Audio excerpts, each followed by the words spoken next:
This is David Bateson, This is Sissy Jones, This is Steve Downs. the voice of Agent 47. the voice of Fury in Darksiders 3. The voice of Master Chief Sierra 117. And you're listening And you are listening to the Xbox Expansion Pass. The Xbox Expansion Pass. the Xbox Expansion Pass.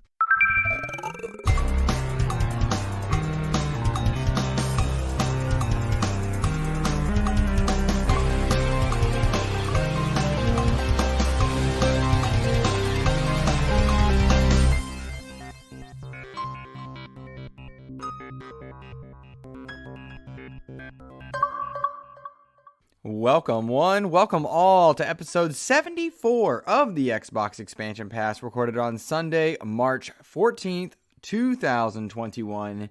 I am your host, Luke Lohr, the InsipidGhost. In this episode, we discuss the Bethesda Roundtable and the information that it revealed. We'll look ahead to the upcoming Square Enix event, and is Outriders coming to Game Pass on day one? Enjoy. Yet another week of gaming is upon us and behind us. Welcome to XEP, discussing all things in the gamerverse as they pertain to the Xbox ecosystem. And as I am wont to do each and every week, I want to offer words of kindness to those who have made my gaming week better. And this week, the words of kindness are a bit twofold, as I want to thank Game Positive YouTube, a Twitter user and content creator on YouTube, for reaching out and offering thanks to me, and thus making my week, after he listened to an interview I did with SecondPlayer.net's editor-in-chief Chris Johnson about content creation and the genesis of XEP, and the things that I have learned in making the show over the last 70-plus episodes, the do's and don'ts, as it were, which was a really great time for me, because I got to be the one who was interviewed, which was pretty fun, as I typically am the interviewer. But I offered Chris Johnston a lot of my insights into the podcasting world, and talked a lot about what it is that I try to do and whom I like to learn from. And then Game Positive reached out and said that he reworked a lot of his philosophies, changed the way he was approaching different types of his content creation, and in large part, it just made my day to know that I got to help out some other people in what it is they want to do, and to find that SecondPlayer.net is succeeding in its purpose to collate and bring together different types of gaming podcasts for people to check out, but also help other content creators do a great job. I know he has some incredible guests lined up for the furthering of that particular show, but I was just thrilled to see that even one person was able to learn from my mistakes and create better content as a result of it. So to Chris Johnson of Second Player, thank you so much. I hope that I did your show a good service for what you were hoping. And to Game Positive, I'm so glad that it helped you. I would encourage any content creator or listener of game podcasts, depending upon your view of that, go to secondplayer.net and check that site out, as it is a really great source for finding the right kind of content that you're interested in, but also an offshoot of it is allowing us to learn from different types of content creators. It's just a neat thing. Before we get into the bulk of the show, I do want to let you know that I have several codes to give away over the next few weeks. This week, I'll be giving away a code for Crash Bandicoot 4. It's about time. They're, of course, having their Series S and X uptick and re-release for the Xbox Series S and X. I do have a code for that to give away, and all you'll need to do to enter is screenshot yourself, subscribe to XEP on YouTube, or offer an iTunes review, and if you do both, I'll triple your entries. Respond to the tweet that I put out with the links to this show. I typically put those out on Monday morning or Sunday afternoon. Respond to it with a screenshot of that, and I will enter you into that Crash Bandicoot 4 giveaway and pick a winner later on the launch week of this episode. And I'll do the same for the upcoming indie games that I have as well. I think I have some Dungeon Defenders and a few other smaller titles that look really cool that I think you'll enjoy. So that's it for that. Let's get to the news, and it is plentiful. Well, the notes this week are extensive, and for good reason. With the Bethesda deal done, both Microsoft and Bethesda thought it prudent to have a roundtable on March 11th, and it delivered in plenty of regards, with lots of news and clarification being offered to listeners. For anybody that wasn't able to catch it, you should know this was a very personable roundtable in which two Microsoft execs flew out to Bethesda, Maryland to sit down with Todd Howard, Pete Hines, and more of the team members joined digitally as well.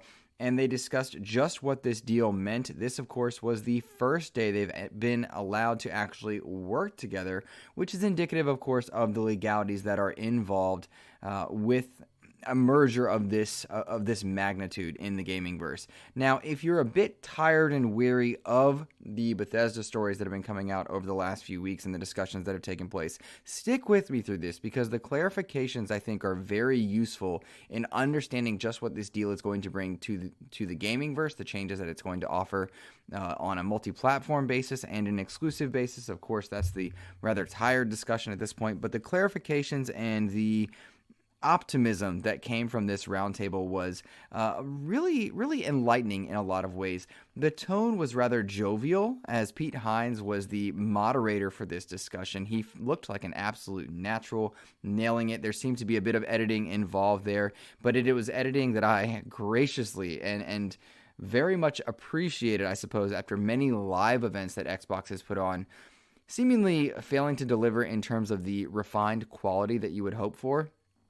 This seemed to be an edited event that really covered plenty of different topics, and Pete Hines touched on a lot of different aspects to the Bethesda acquisition and just what it means for Xbox and Bethesda alike. The jovial, genuine vibe with executives is not something you always get, and it was something that we got here, and it seemed to me that while these were executives in their respective platforms, Bethesda and Xbox, they were gamers, they were personable, they were relatable, and they seemed to genuinely feel happy about the direction that they were moving in. And again, that's not something you always get in a business deal. You want business people to be good at celebrating their business and doing right by their customers, doing right by their employees. This felt to me that they were trying to do right by customers, employees, and the games and services of which they offered. Now, this roundtable was complemented by roughly 20 Bethesda games arriving into Game Pass, with more on the way.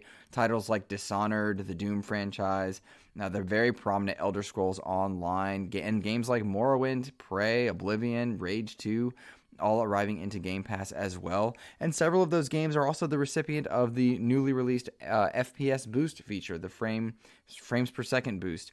5 of them, I believe, in the Bethesda catalog are receiving the FPS boost, with Dishonored Definitive Edition, Fallout 4, Skyrim Special Edition, Fallout 76, and Prey being the first among the titles to do that.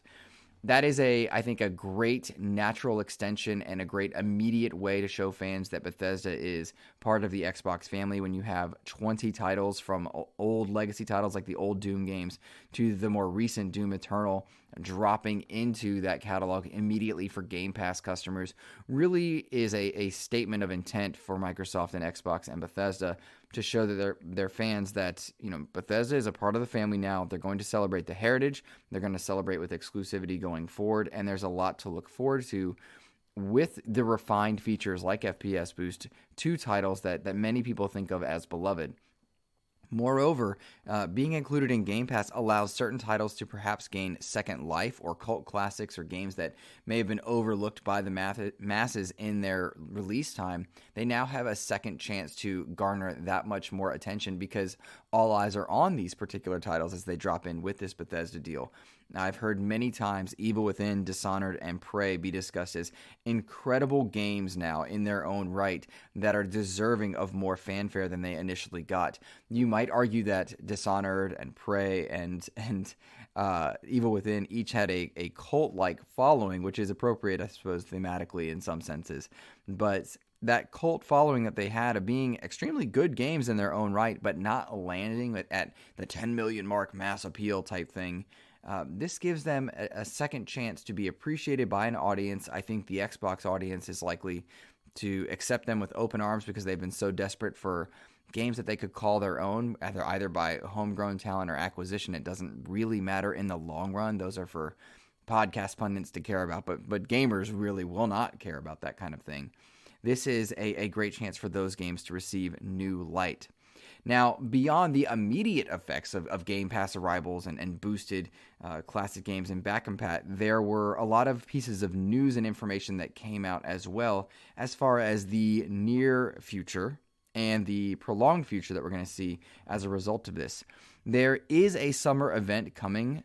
Aaron Greenberg and the Bethesda executives acknowledged that There were summer events in the works already, which is no surprise to anybody, that were E3 related and not E3 related. And this is likely going to be combined or at least done in conjunction, strengthening the announcements of both. We had a couple people write in as to what we think about just what's going to happen with this Bethesda summer event or this Xbox summer event.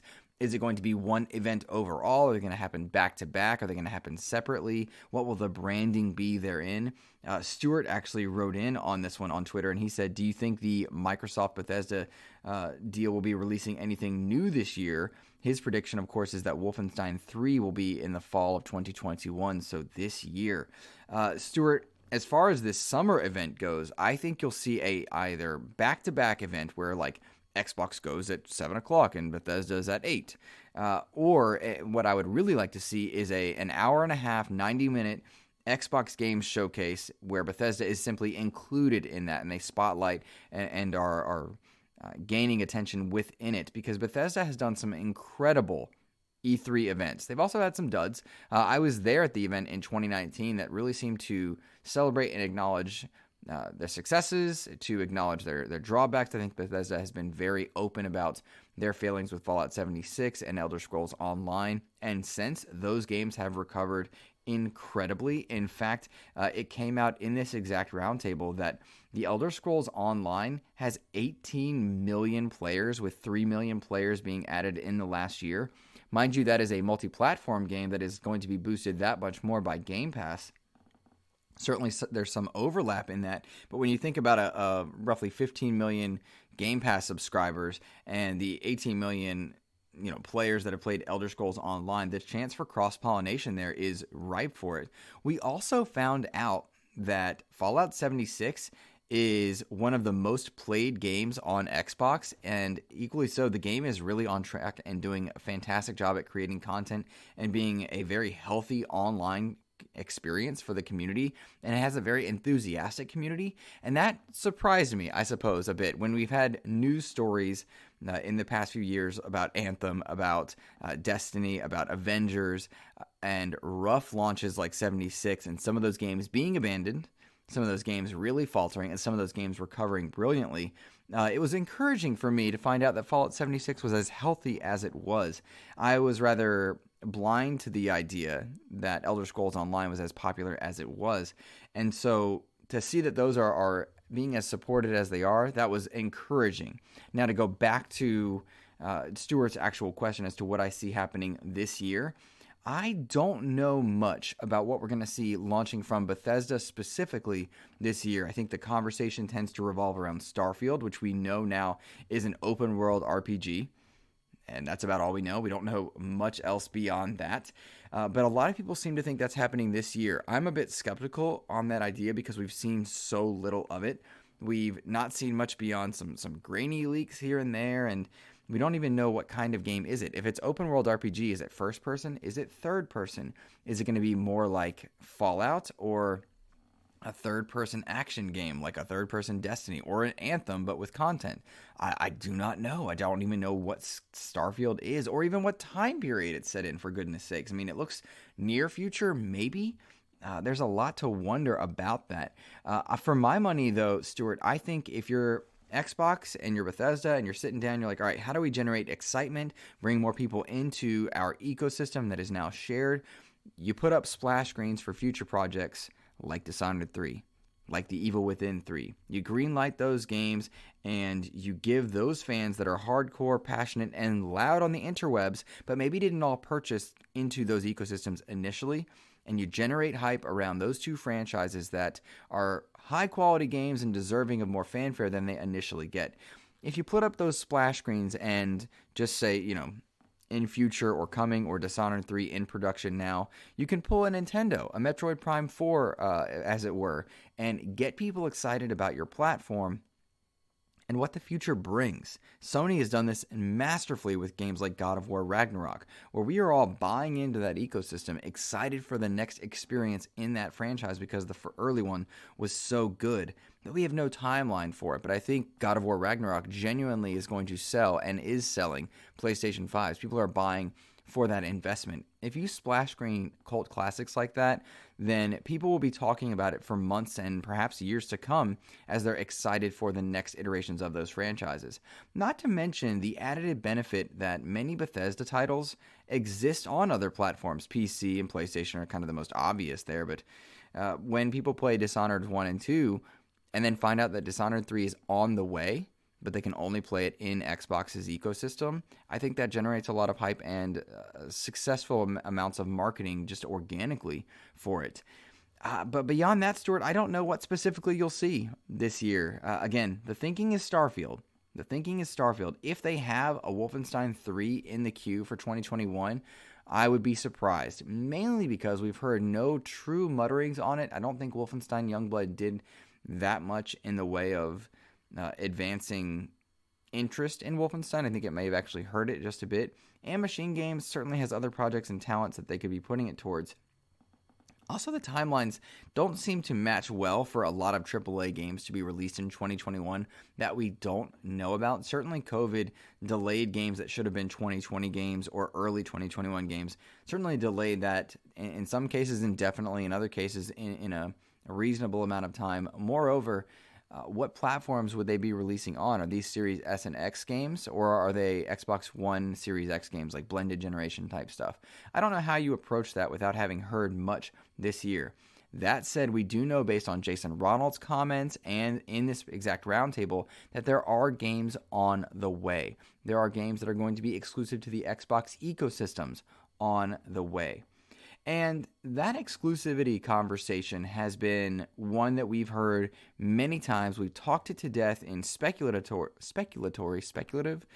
It's been speculated on aplenty for sure. But Phil Spencer did offer some clarity on that exact topic. And I'm not going to spend too much time on it apart from reading some quotes and just acknowledging what we know and what we don't.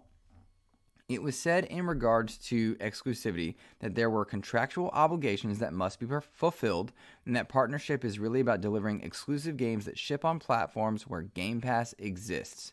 Those were Phil Spencer's words. Ship on platforms where Game Pass exists. And this goes to a point that I don't think we're going to get to read his full question this episode, but Hypecaster wrote in, and one of the things he was spotlighting was that Game Pass is going to exist not just on consoles, not on PCs, not just on generic xCloud things, but on smart TVs.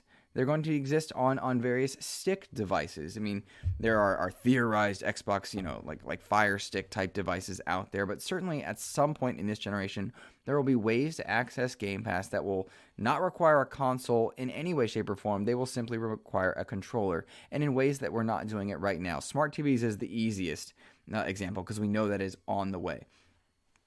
We know exclusive games are coming to the Xbox ecosystem, but that they're going to fulfill contractual obligations. These are things like Deathloop, like Ghostwire Tokyo, that have been promised to the PlayStation community to have a timed exclusivity, which is, I think, important that they honor it. And continuing in the quotes that Spencer said, I'm going to read exactly. He said, quote, "If you're an Xbox gamer, the thing I want you to know is that this is about delivering great exclusive games for you that ship on our platforms where Game Pass exists. That's our goal. That's why we're doing this. That's the root of the partnership that we are building and the creative capability that we will be able to bring to market for our Xbox customers. It's going to be the best it's ever been for Xbox after we're done here." End quote. Bottom line, guys, I think there are a lot of Xbox exclusive games on the way, and that's a smart thing to do in rewarding Xbox customers for investing in the Xbox ecosystem. But no longer does the Xbox ecosystem mean you have to have an Xbox. That's not a new turn of phrase, but it is one that's kind of doubled down on in Spencer's very carefully worded verbiage. He says where Game Pass exists, smart TVs, xCloud, Series S, Series X, PC, wherever you can log into the Xbox ecosystem, you're going to get exclusive games. I also really do appreciate the sentiment and mentality that they're going to honor contractual obligations. I would actually be rather upset, even as an Xbox primary gamer, if they were to blow off Deathloop's exclusivity agreements or Ghostwire Tokyo's exclusivity agreements and if they try to nullify that immediately, because I think it does a disservice and it breaks the messaging that Xbox is there for the gamers. They've had to really pivot in the Xbox One generation, now into the Series S and X generations, about being there for the customer and doing right by the customer and being perhaps the most customer friendly of the big three. And they've been successful in that in large part, save for a few stubbings of the toe that they quickly regressed on. I'm thinking about the Xbox Live price hike that they almost enacted. But they've done a good job at generating goodwill amongst gamers, and I think the mindset and mentality around the brand of Xbox is really shifting for the gaming community. In the console-specific space, PlayStation is simply dominant. They are just absolutely crushing it in terms of the hardcore gamer. I find myself thinking, though, about this. When I think of the hardcore gamer, I don't think of Nintendo fans. And I don't know if I'm doing them a disservice, but to me, I don't think they're on the same playing board any longer. It doesn't feel natural to consider Nintendo in the console war, at least not in my mind, not in the standard way of selling units. The Switch and the Nintendo platform just seems to be so fundamentally different in intent and in audience reach that it's trying to garner up, that I think we're talking apples and oranges to a point more and more every single week. Maybe I'm off base there, and I welcome anybody commenting on that, but it's interesting. We had a couple questions being written in about this, and there's more news to get to. As I said, this is an extensive topic that is fascinating to hear about. But Emmett Watkins Jr. wrote in, and he said, I'm late to the party, but I want to know, do you think we'll eventually get all Bethesda games on Game Pass? I'm talking Brink, Wet, Rogue Warrior, and all the older titles that are long forgotten. I'm not saying we need to, but man, would that be a novel thing. Emmett, I love the idea. I really do, because Microsoft has done a great job at celebrating legacy with backcompat, with FPS boost. They've been pushing a lot of titles out. Of course, you have the 20 Bethesda games that are now into Game Pass immediately, and I right away downloaded Prey and Dishonored myself. As far as the games that they're spotlighting, Morrowind, ESO, Doom, it's great to see. Wet was an awesome game. If any of you don't know what we're talking about, there was a game on Xbox 360 called Wet that really played with a lot of bullet time, slow motion features, and had a very, I don't even like saying it now because it's become a meme, but cinematic vibe to a lot of its gunplay, and it was really cool. One of my favorite 360 games, albeit a bit short. Though, I'll be honest, I could go for a short shooter right now. I'm not into this whole 25-hour shooter game thing at the moment. Wet was awesome. Rogue Warrior was the worst game I think I've ever rented from Blockbuster for achievements, for sure. And Brink, I don't know, Emmett, I'm not sure. But I do think that as far as capturing legacy, you'll see a lot of those titles happen. Barring any contract negotiations that can't be fulfilled, like depending on the actors that were involved, like Mickey Rourke was in Rogue Warrior, or maybe some of the bigger branded titles that they've worked on. Maybe not, but I think it would be a smart thing to do to get as much of that Xbox and Bethesda catalog now available everywhere in as many places that they can get to garner interest for future projects. And it doesn't hurt to have that Bethesda splash screen in as many places as possible, because Bethesda going forward will become synonymous with that Xbox splash screen. And some would argue, though I would disagree, but many argue that it already is, because there is such a storied history between Bethesda and Xbox, particularly in the Elder Scrolls and Fallout worlds. I appreciate that argument, though I don't subscribe to it. Now, let's look at, to me, what is perhaps the coolest aspect of this Bethesda acquisition. And that's the idea that within Bethesda, there exist multiple studios that have nailed this idea of IP rebirth. We often talk in the console space about God of War, and just what God of War PS4 did for that brand, for that console, for that community base, and in changing everything. God of War PS4 changed the entire franchise. It stopped being the same button mashy, hack and slash, rage monster exclusive that was really good in its own right, but certainly seemed to wane and not evolve until that rebirth. And people have said the same types of criticisms when they talk about games like Gears of War, right? Well, if God of War 2018 was reborn, there are studios within Bethesda and now Xbox that have done the very same thing with games like Wolfenstein and Doom. And the lessons that they learned in successfully rebooting those franchises and still capturing the spirit of what it was to be a Wolfenstein game or a Doom game, there are lessons that can be passed on to other Xbox game studios. And I think the common thought is Halo Gears, like what are you going to do there? But also older IP. How much is the Perfect Dark team going to benefit from conversations with id and from conversations with Machine Games to say, all right, how did you capture what was so key and important in those classic Doom games and still evolve and make your game great for the modern era? Those conversations will prove extremely beneficial for that team over at the Initiative, who wants to capitalize on what was a very successful N64 franchise, a moderately successful Game Boy franchise, and an unsuccessful Xbox 360 franchise. Perfect Dark has not been relevant in a long time, but people are excited about it because they have this nostalgic memories. How do you capitalize on that nostalgia while still evolving to a really cool space for gaming design? I'm excited by that prospect, by the idea of these reborn studios being successful. There's also the idea that we've had circulating and percolating around the podcast creation space for many years at this point is, where's Xbox sitting in Japan? We know they can't sell consoles there. It just hasn't worked. So the Asian market has eluded Microsoft for a long time. And rather than attack Japan in the traditional sense, they've gone to take different routes. They've been approaching via xCloud because mobile gaming is so popular there. They've been pushing xCloud and Xbox in Korea and in South American, that's not correct, in Indian spaces where online infrastructures are also successful. And they're trying to get into that Asian and South Asian market well and working their way through into Tokyo and Japan in a very different way. Tango Gameworks is included within this Bethesda acquisition. Tango Gameworks was founded by Shinji Mikami. That's right, of Resident Evil 4, the guy who created an entire genre of survival horror, who worked on The Evil Within 1 and 2, and Ghostwire Tokyo, which is a PS5 exclusive for, I believe, a year's time. That is an incredible opportunity for Microsoft to now firsthand have a successful, accomplished studio that exists and works in Japan, and to continue building relationships that they've been working to build over the last 2 and 3 years. Phil Spencer often says that he's been on planes to Japan, pre-pandemic, mind you, to discuss these things. This presents a number of opportunities for Microsoft to make a headway in there, to get their brand out there, more popular, and successfully, forgive the term, but penetrate that market in a way that I think we'll see ramifications for years to come. Go back to the earlier verbiage in all of this. Game Pass customers, or Xbox customers rather, will benefit from this acquisition anywhere that Game Pass exists.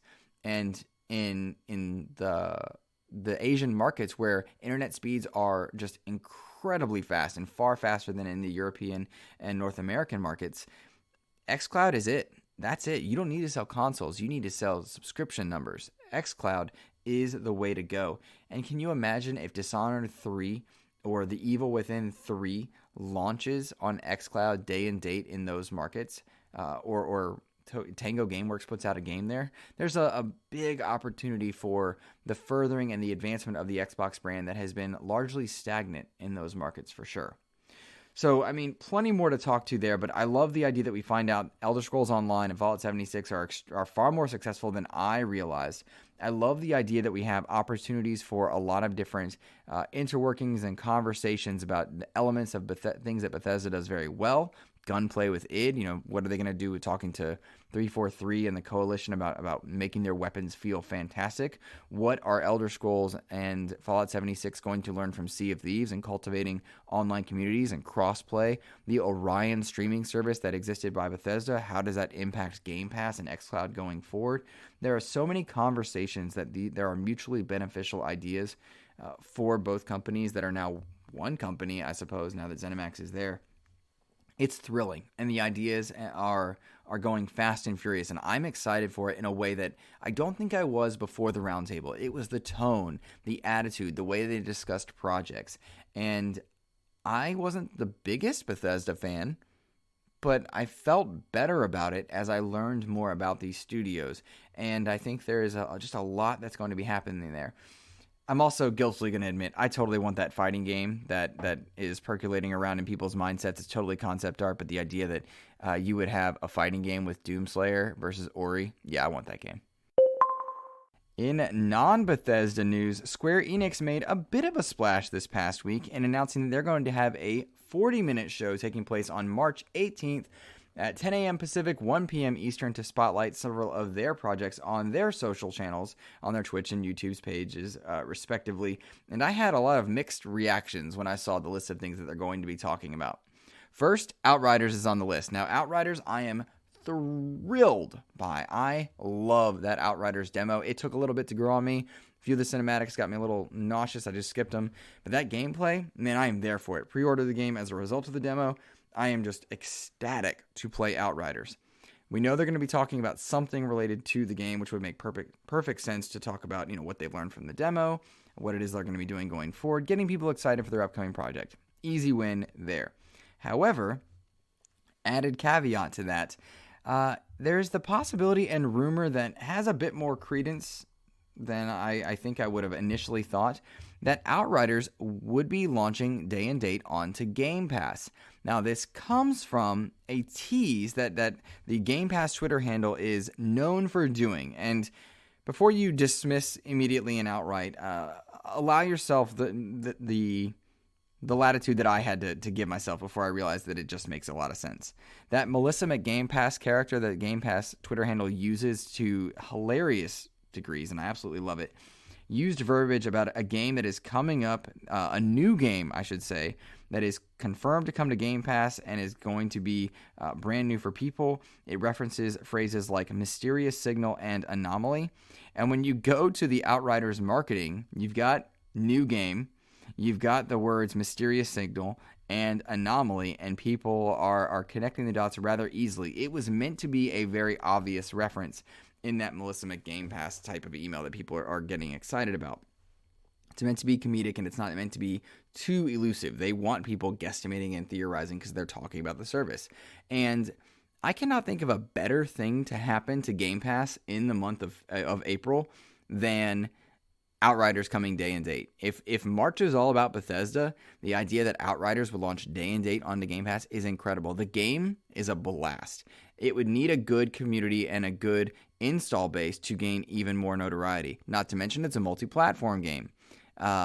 If it's got 15 million install base on Xbox, or at least the opportunity, the potential for it, mind you, that'll really go a long way towards supporting the game, getting people excited about it, and purchasing it on other platforms as well. We know for a fact that Game Pass drives engagement in ecosystems, and for a new game of that hype to hit the service is good for both.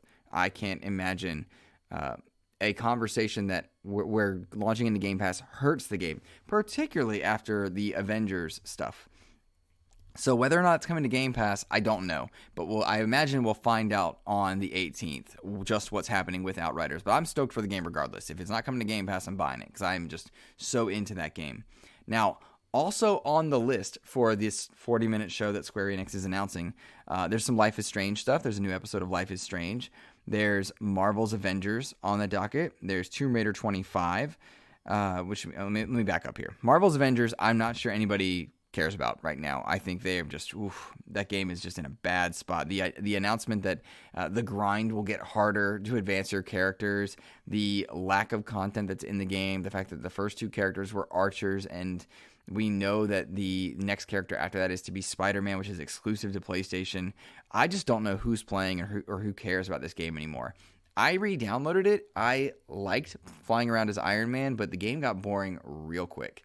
And for the next two characters to be archers, and then a character that I can't play on this particular ecosystem, man, I just don't know how they're winning people over there. Unless they announce something big, like Black Panther, or the fact that Spider-Man wouldn't be exclusive, I don't know that they're surviving. I really don't. I just don't think anyone cares about Marvel's Avengers anymore. I think the writing's on the wall and it's gone. I just don't think it'll take 2 years for it to be gone like it did for Anthem. Also in this list, we've got Life is Strange, new episode, cool for people that like Life is Strange, not for me. Tomb Raider's 25th anniversary.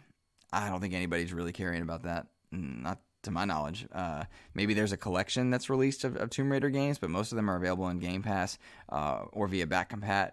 Cool. Balan Wonderworld is going to be on the list.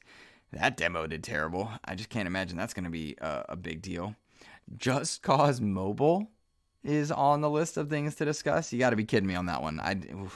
And then Whimsical Games, which are their words, coming from their partner in Taito, which I believe does mobile stuff, but that's fine.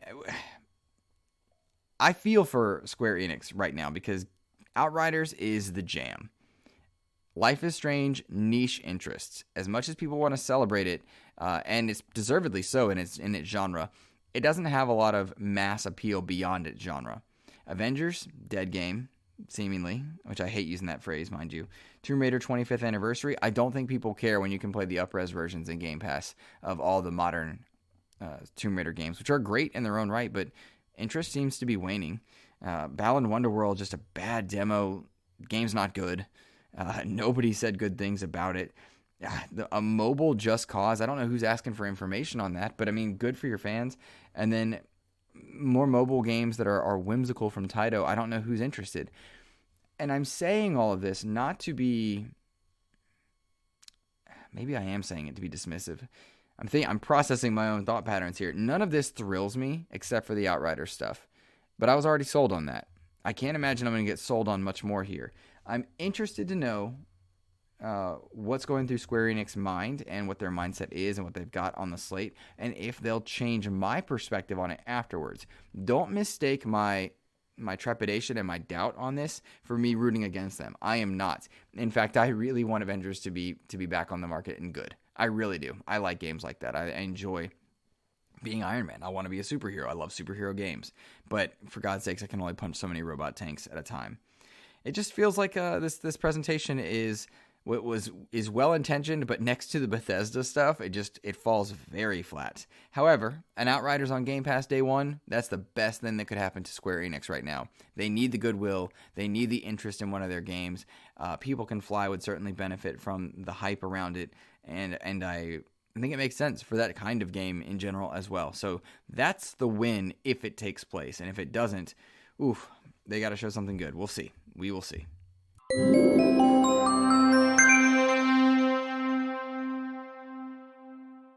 Before we get to listener mail, I have been doing some reviews as well. Dungeon Defenders Awakened was on my playlist this past week. That game is coming out in a few days.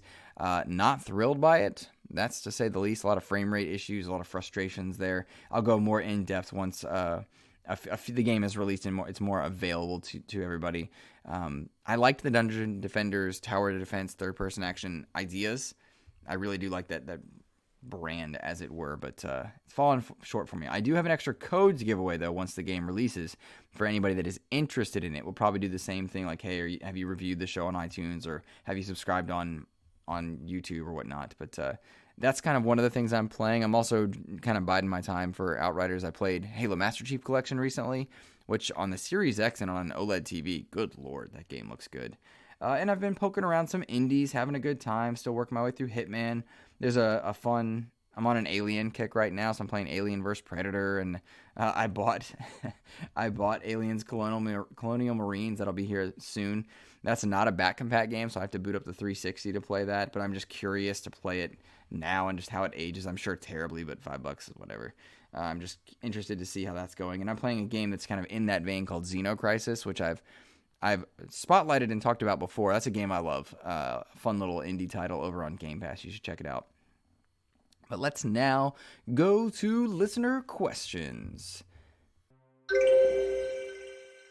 The first question this week comes from Mr. Garrett Bland at Bland Explosion on Twitter, and he says, "We saw very cool collaborations and crossovers between Bethesda Studios and the Roundtable. Now that Bethesda joins Xbox, do you think we'll see this between Bethesda and other Microsoft-owned studios? What crossover would you like to see? Doomguy skin in Halo would be dope." That is a great question. I'm a fan of all types of crossovers. In fact, when I think about my favorite Forza moments, it's actually driving the Warthog in that Halo-themed crossover, or playing on the Hot Wheels levels or in the Lego levels. I love crossovers of all kinds. I love having my Sea of Thieves, my ship library match Halo or State of Decay or something like that. I think they would be nuts not to do some Doom Guy Master Chief crossover skin type stuff availability, celebrating those franchises and the similarities between those two protagonists.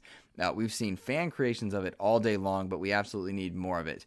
If you could get some Master Chief armor in Fallout 76 or some of the Fallout games, liveries in Sea of Thieves is an easy win. Weapons in State of Decay is an easy win. I want to see all of that. I consistently talk about with my friends lately the idea of that random fighting game from Microsoft. I want to see Ori smacking down Doomslayer. I want to see Fallout Boy, the Fallout Kid thumbs up guy, getting his ass kicked by anyone ever in that Microsoft slate, because I just can't stand that little Pip-Boy. I don't like him. He's ugly. I think he's annoying. Whatever.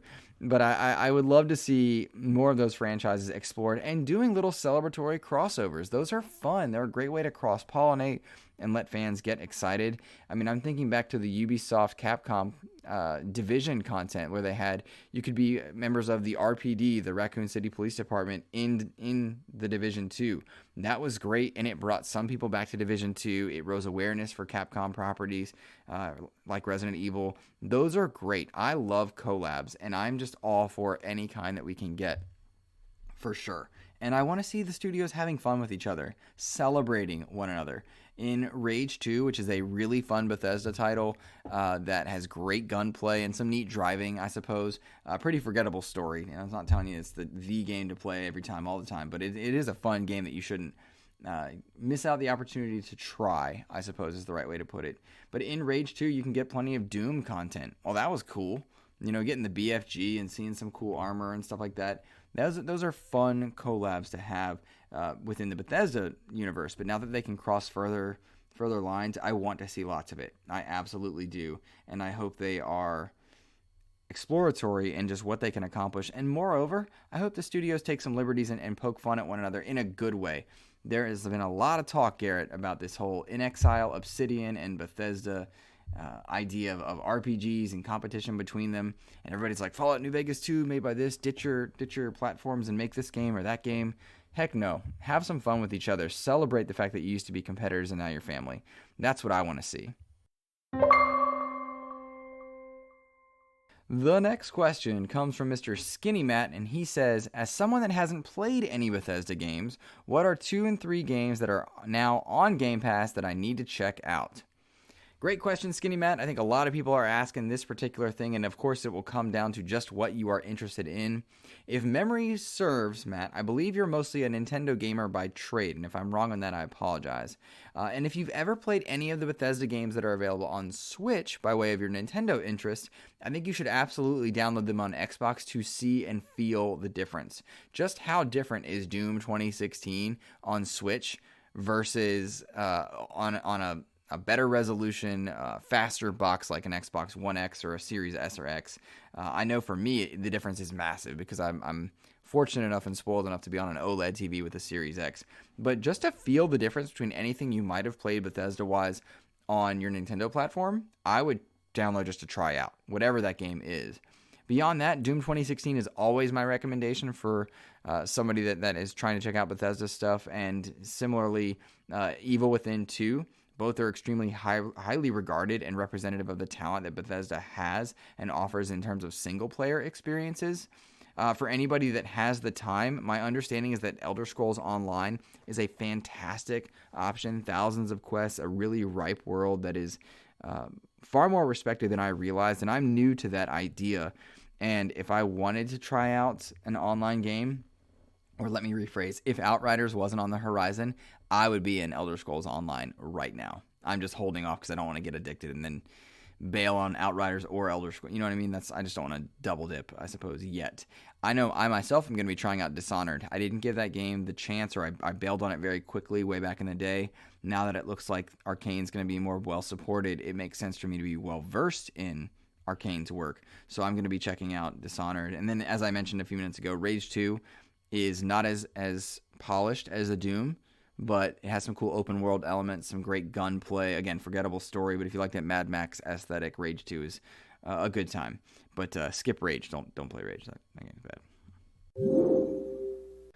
The next question is also about Bethesda, as most of them are, I suppose. This one comes from Mr. Clint Coombs, and he says, I think one of the biggest things out of this Xbox Bethesda deal is that they now have the IdTech Engine.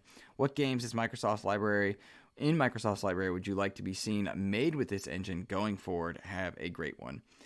I think I briefly referenced this earlier, Clint, but I did want to spotlight it a little bit more with your question. I think it makes sense for 343 and the Coalition to be sitting down with Machine Games and id and discussing gunplay and weapon mechanics and exchanging notes on just what they think each of their respective games do well. I do not want Halo to feel like Doom, and I do not want Gears to feel like Wolfenstein or anything like that, but there's a lot to be learned about sound design, about reloading, about movements and weight and heft from one another. The IdTech engine is just stunning and incredible, and I want to see it used in more properties going forward. That said, I don't want it to happen at the expense of Studio's original visions. I think there's a lot to be taken away specifically from the Wolfenstein universe. Wolfenstein went from a game that had no communication and no dialogue to being a fully fleshed out, ripe story that still captured the spirit of what it meant to be Wolfenstein. And it did that by way of its engine and mechanics.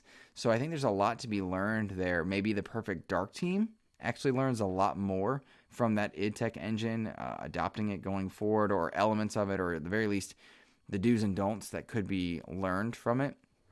I think the bigger thing, Clint, is that we're going to see games that we don't know about yet using IdTech under the from an Xbox game studio that is outside of Bethesda. I think that will happen in the years to come, but it won't happen quickly. It won't be an overnight thing, but it's the stuff we don't know about that's more thrilling. So good question there, for sure.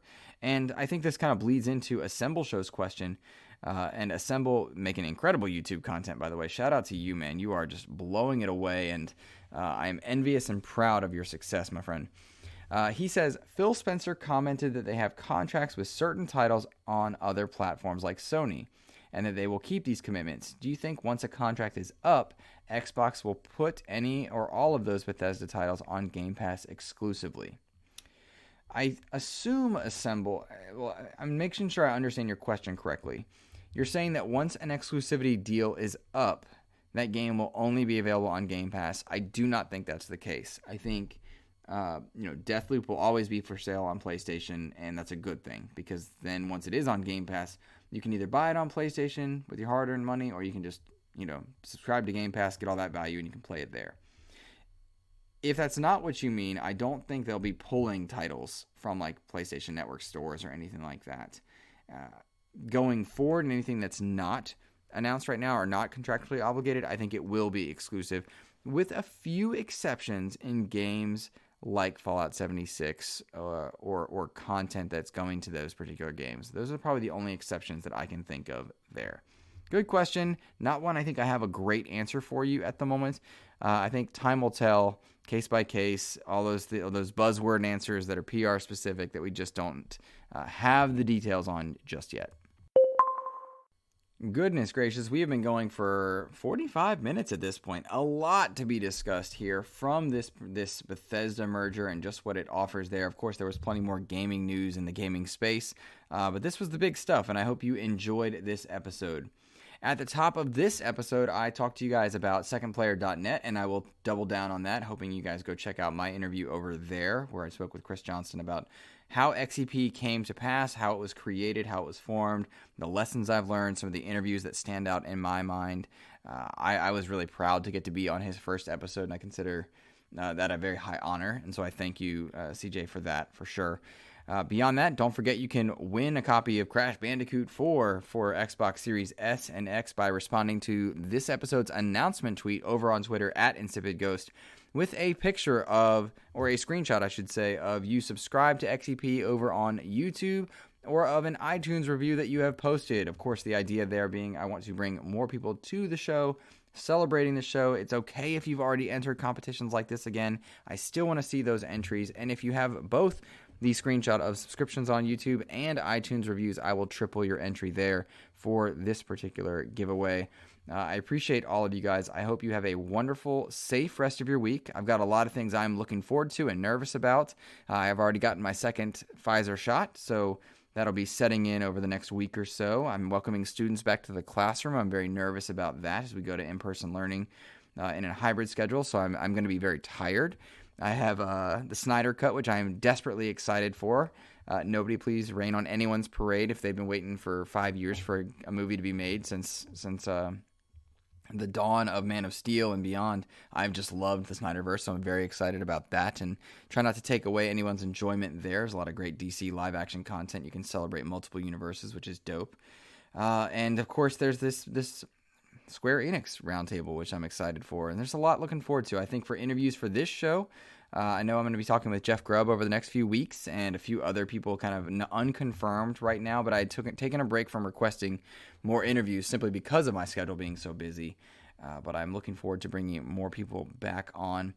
That's it for me, guys. Have a wonderful rest of your week. Take care. Be safe. Enjoy.